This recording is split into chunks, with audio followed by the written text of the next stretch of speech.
तो नियोजित शिक्षकों के सम्मान को देखते हुए उन्हें परीक्षा लेनी है तो ऑफलाइन परीक्षा लें। ऑनलाइन वो लोग सीखा है जो ऑनलाइन परीक्षा देगा। और छात्रों के साथ और विद्यालय के साथ यह विभाग का अन्यायपूर्ण और असंवैधानिक और बिल्कुल न्यायोचित कार्रवाई नहीं है। विभाग अनावश्यक नए नियम बना करके अनावश्यक नियम बना करके शिक्षकों का मानसिक पीड़ा देते हैं, शिक्षकों को तबाह करते हैं। अपनी भावना से उनको अवगत करा रहे हैं और उनके द्वारा जो पूर्व में बनाया गया नियमावली है उसको अस्मारित कर रहे हैं। हम ये काम करते रहेंगे, यदि सरकार नहीं मानेगी तो बाध्य होकर के आंदोलन करेंगे। नमस्कार, आप देख रहे हैं न्यूज़ 4 नेशन। मैं हूं आपके साथ नरोत्तम। बिहार में लगातार रोजगार बांटे जा रहे हैं, शिक्षकों को नियुक्ति पत्र बांटा जा रहा है, लेकिन दूसरे तरफ नियोजित शिक्षक आज सड़कों पर उतर रहे हैं और उन्हें न्याय के लिए कोर्ट का दरवाज़ा खटखटाना पड़ रहा है। हमारे साथ हैं नियोजित शिक्षक हैं। सर, लगातार आप लोग आंदोलन करने की बात कर रहे हैं। अब आप लोगों को 3 बार एग्जाम देने का मौका दिया जा रहा है, राज्य सरकार तब नियोजित शिक्षक का दर्जा देगी। देखिए पत्रकार बंधु, बिहार सरकार के ने अध्यादेश जारी किया 2006 से 2020 के बीच। नियोजित शिक्षक ने अपनी दक्षता देकर के नौकरी हासिल की, कई बार उनकी परीक्षाएं ली गई। अब पुनः जो 17 साल 18 साल से पढ़ा रहे हैं, जो दक्ष हैं, जिन्होंने एक पीढ़ी को पढ़ा दिया, अब उनकी दोबारा परीक्षा लेने का कोई औचित्य नहीं है।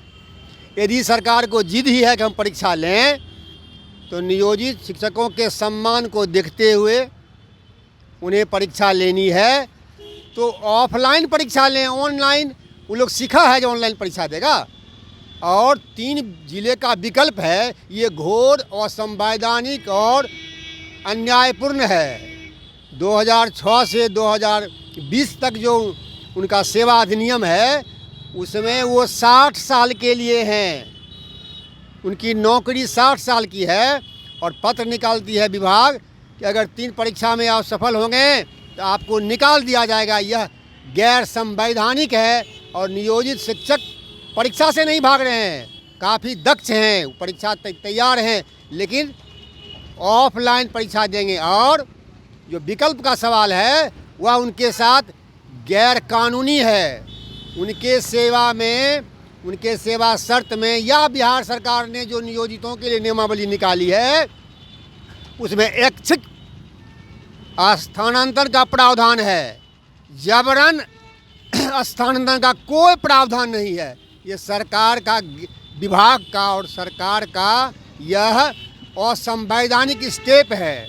इनके साथ अन्याय है कि उन्हें 3 विकल्प मांगकर जो जहां काम कर रहे हैं, ढंग से पढ़ा रहे हैं, वो विद्यालय को समझ गए हैं, वहां के स्थानीय समस्या को समझते हुए ढंग से पढ़ा रहे हैं, पूरी आस्था से पढ़ाते हैं। उनको कहता है अब चल जाइए पटना से जमुई, जमुई से किशनगंज, किशनगंज से पश्चिम चंपारण। यह शिक्षकों के साथ, छात्रों के साथ और विद्यालय के साथ यह विभाग का अन्यायपूर्ण और असंवैधानिक और बिल्कुल न्यायोचित कार्रवाई नहीं है। आखिर लगातार बिहार में शिक्षकों को नियुक्ति किया जा रहा है, लेकिन आप लोग के साथ ऐसा क्यों किया जा रहा है? ये सरकार की अपनी नीति, विभाग की अपनी नीति है। विभाग अनावश्यक नए नियम बना करके अनावश्यक नियम बना करके शिक्षकों का मानसिक पीड़ा देते हैं, शिक्षकों को तबाह करते हैं, शिक्षकों को नहीं काम करने के लिए बाध्य करते हैं। बताइए, 10 बजे से 5 बजे तक विद्यालय का काम है। महिलाएं आधा तो महिला है, आपको पता है। महिलाएं 5 बजे के बाद विद्यालय से निकलती है, 25 किलोमीटर 30 किलोमीटर वो घर पहुंचती है। गांव में रहने का कोई प्रबंध नहीं है। इस तरह से अलूल जलूल नियम निकाल करके पठन पाठन और उनके कार्यशैली को प्रभावित करती है। आखिर के पाठक जब महागठबंधन के साथ थे तो भी इस प्रकार के फैसले लेते थे, अब सरकार परिवर्तन होने के बाद भी इस प्रकार के फैसले ले रहे हैं। ये तो मामला सरकार की है और पाठक जी की है, इसमें मैं क्या कहूँ। पाठक जी का तमाम जो कार्य है, जो आदेश है, वो अव्यवहारिक है, शिक्षा और शिक्षक के प्रतिकूल है। शिक्षक को सम्मान चाहिए, सुविधा चाहिए, तब न पढ़ाएगा शिक्षक। आखिर इसके लिए दोषी कौन है? सरकार है, शिक्षा विभाग है?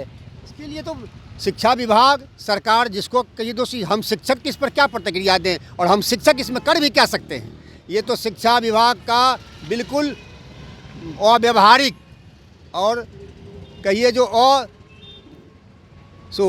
कानून के खिलाफ ये उनका स्टेप है और असंवेदनशील ये आदेश है। इस असंवेदनशील आदेश में शिक्षकों का काम करना बहुत उचित नहीं लगता है। आखिर शिक्षा में सुधार के लिए तो बड़े कदम तो उठाने पड़ेंगे ना। के पाठक तो वही कर रहे हैं। अगर शिक्षकों का स्थानांतरण कर रहे हैं, जो शिक्षक लोकल होते हैं वो स्कूल समय से नहीं पहुंच पाते हैं, ऐसा लगातार बिहार में कहा जा रहा है। आपने अच्छा सवाल किया, तो सुन लीजिए। शिक्षा देने वाला जो वर्ग शिक्षक है, उसको किसी और विभाग से उसकी तुलना नहीं कीजिए। शिक्षा निरपेक्ष व्यवसाय है। वह अंदर की जो समझ है वो दूसरे को अंदर देना है। शिक्षक जहाँ काम करते हैं वहीं अच्छा से काम कर सकते हैं, ट्रांसफ़र करके उनसे अच्छा काम नहीं लिया जाता। सुन लीजिए पत्रकार महोदय, सरकार ने एक बार और प्रयोग किया था। 1995 में शिक्षकों को निकाल बाहर किया था, प्रतिकूल परिणाम हुआ। पुनः सरकार एक बार फिर 2000 ईस्वी में सब शिक्षक को अपनी जगह लाया। शिक्षकों ने अच्छा से काम किया।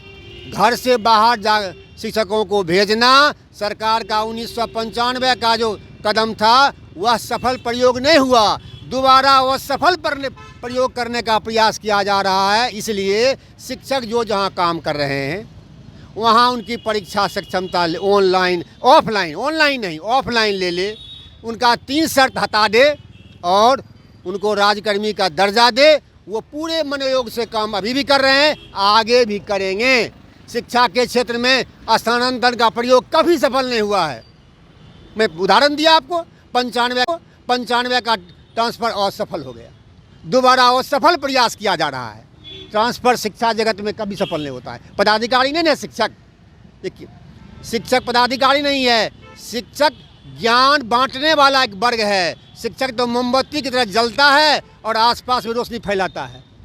इसलिए शिक्षक की तुलना और विभाग से नहीं कीजिए। शिक्षक जहाँ काम कर रहे हैं उनको वहाँ सम्मान दीजिए, सुविधा दीजिए, वो बेहतर काम करेंगे। इसलिए विभाग और सरकार को चाहिए नियोजित शिक्षकों की यदि परीक्षा ही लेनी है तो ऑफलाइन परीक्षा ले, 3 विकल्प हटा दे और वो परीक्षा भी देंगे और खूब पढ़ाएंगे भी। आगे आप लोग क्या करेंगे अगर आपकी बातें को सरकार नहीं सुनती है तो? हम सरकार से निवेदन कर रहे हैं, अपना ज्ञापन उनको सौंप रहे हैं, अपनी भावना से उनको अवगत करा रहे हैं और उनके द्वारा जो पूर्व में बनाया गया नियमावली है उसको समाहित कर रहे हैं। हम ये काम करते रहेंगे। यदि सरकार नहीं मानेगी तो बाध्य होकर के आंदोलन करेंगे।